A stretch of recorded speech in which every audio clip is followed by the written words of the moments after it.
ശാരി അമ്മേ അയ്യോ ഓ എന്തൊരൊച്ച എന്തോ പറന്നുപോയി ആരും കണ്ടില്ല ഓ മിന്നലേ മിന്നലേ താഴെ വരൂ എന്ത്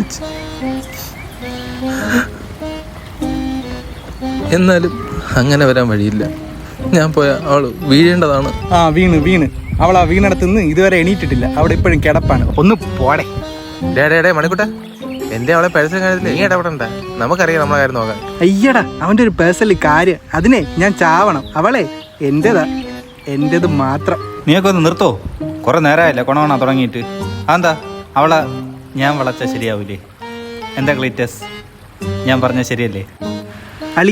അളിയൻ പറഞ്ഞാ പിന്നെ കേൾക്കാതിരിക്കാൻ പറ്റുമോ അവളെ ഞാൻ തന്നെ വളച്ചിരിക്കും പോടെ ഡേയ് അണ്ണാ നിനക്ക് വല്ല കമ്മവും വളച്ചാ പോരെ ആ പെണ്ണിനെ ഞാൻ വളച്ചോളാം കേട്ടാ മനസ്സിലായോ കേട്ടോ മാരേ നമ്മൾ ഇങ്ങനെ അടി കൂടിയിട്ട് കാര്യമില്ല അവളെ ആർക്കെങ്കിലും ഒരാൾക്കേ കിട്ടും മനസ്സിലായ അതെ അത് എനിക്കായിരിക്കും കേട്ടാ ശരി എന്നാ അപ്പൊ നമുക്ക് വൈകിട്ട് ഗ്രൗണ്ടിൽ നീ പൊളുത്തും എന്നാ ഞാനും പൊളുത്തും തമ്പിയണ്ണ